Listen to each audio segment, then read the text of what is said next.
Richard. Shall we talk about switch back on the main page? Nope, alright. So, welcome everybody. Our group consists of Sean, Thom, Caroline, myself, Nadia, and Freya, who's unfortunately not here due to graduation. The topic for mobile social media that we've selected is about the Insider's Guide, so the mobile app about the Insider's Guide. And the way we've decided to express that and illustrate that is through a website, and we'll go into depth about that shortly. Very good. So how this came about is that we went along to see an agency, and they gave us, basically talked us through this idea and introduced us to BBDO, who were the creative company behind this initiative. And then also the client, so the client being Heart of the City. So we went along and we had an interview with them, and as part of the website there's various video clips from that interview with the client Jane and with one of the representatives from BBDO as well. As it naturally goes on the website. Yes, we should. Alright. So this is the look of the website anyway, and Sean showing you. Shall we play the video? Sure. This talks about why they developed the app.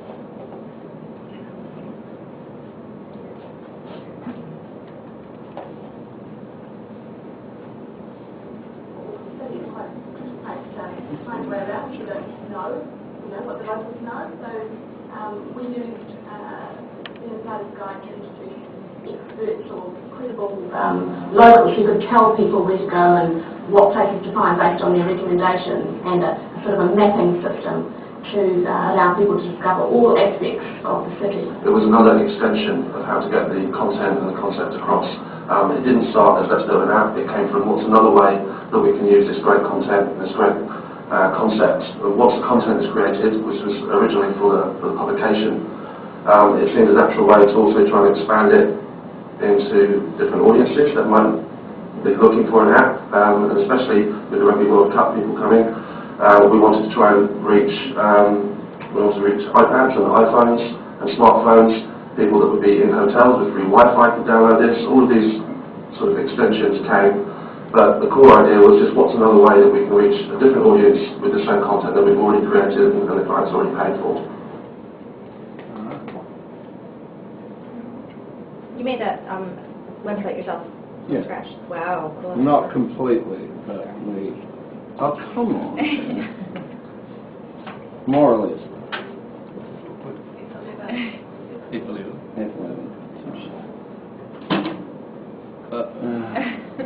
Technology issues. Yeah, alright, so now we've dealt with the theme, and yeah, we thought that based on Avril's suggestions our website might be a little confusing, so we told everyone how to use it in case there's anyone that has trouble with it. But I think, as he said, it was because of the World Cup that they started this, so the design of the app is very World Cup centric at the time.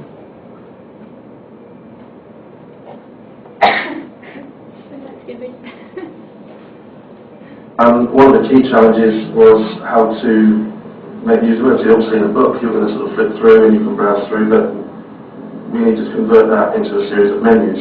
And what's the best way that people are going to search? Probably one of the best ways to highlight that is in the difference between the iPhone and the iPad. For example, in the iPhone, we are going to navigate via a series of menus, so I can search by district, or I can search for bar, I can go that way, so that's probably the best way in, at the top of the hierarchy of the user journey and the information architecture. So you need to think about usability before you build your architecture, and that's obviously because of the size of the screen is going to feed that way. The difference with the iPad is obviously you've got much more of a visual tablet, so rather than just have a copy-based, button-based menu, we could actually say, well, let people search by the map, so you've got more of a tactile, visual way of navigating in.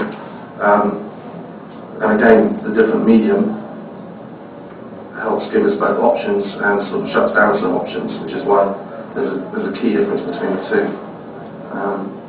In the way that we navigate it, effectively the content will be the same. However, again, with the iPad, we're allowed a lot greater visual space, so we can sort of focus and concentrate on both navigating visually, bringing up photography, having to get to the nitty-gritty of it, larger pictures with captions as opposed to having to scroll on an iPhone and so on. But effectively, they're the same. It's a database with a front end. Probably had enough of that one. Yep. Oh, seriously, is it going to do this again? So it's Alright. No. That is very weird. You can also watch this live at YouTube. Yeah, you can. the best thing about this website is you do have the choice. You can watch what you want. You can seek information, and it's all categorised by different questions. So there's no need to go through the entire website if you only want to know about how they distributed the app versus, you know, who the insiders were, for instance. Probably want to talk about the PR there. Yeah. And there isn't. The app utilises uses and gratifications theory in approaching why people actively seek out specific media outlets and content, and it's basically related to the fact that, you know, they want the information, they want it now, they want it relevant to them, and in a way that's personal and approachable. And the app provides that through using insiders. And these are insiders you want to talk about. So for the app, there were 6 insiders. One for arts, one for the City West, one for the waterfront, for Britomart, for shopping, fashion, nightlife, food, and bars. And this is her talking about who the actual insiders were and why they were chosen to represent these different areas. We'll cut her off if she goes on. Often when you come to a new place, new town, country, whatever, the best experiences you have are from people who live there locally. They'll say, you know, try Joe's Cafe, try such and such a restaurant, and they do it based on knowledge. So you, using these people, we have an ambassador, if you like, that can tell people that don't know their way around where to go, what to see.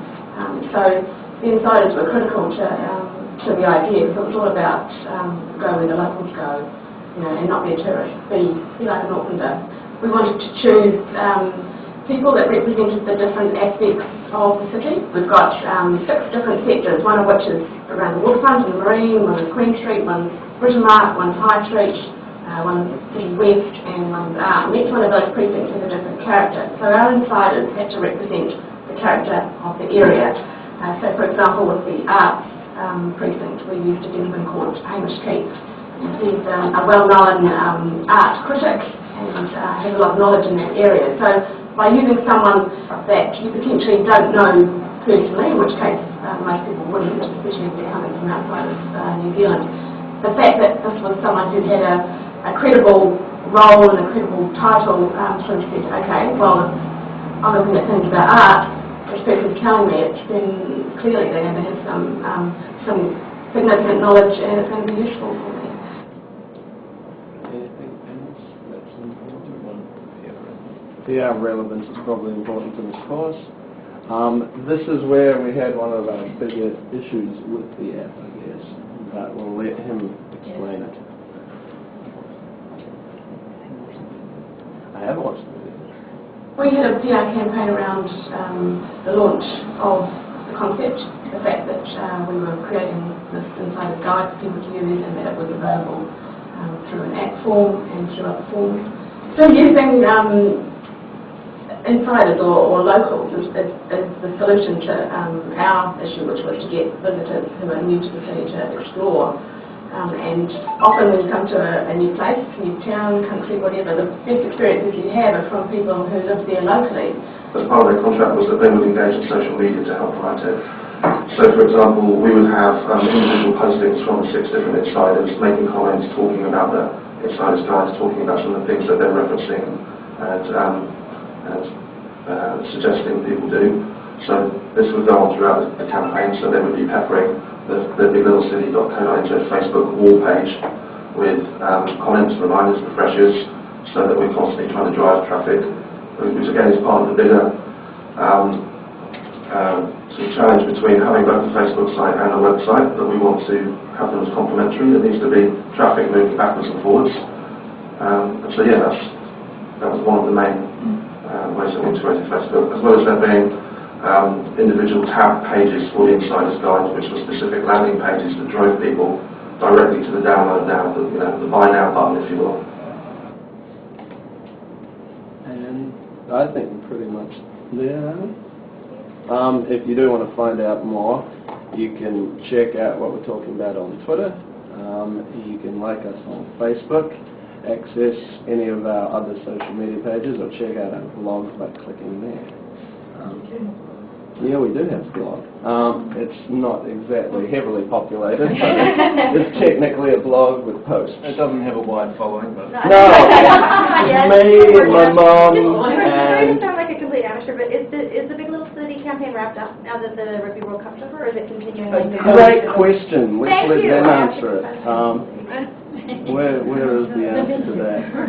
I think it's the one where they talk about continuing it.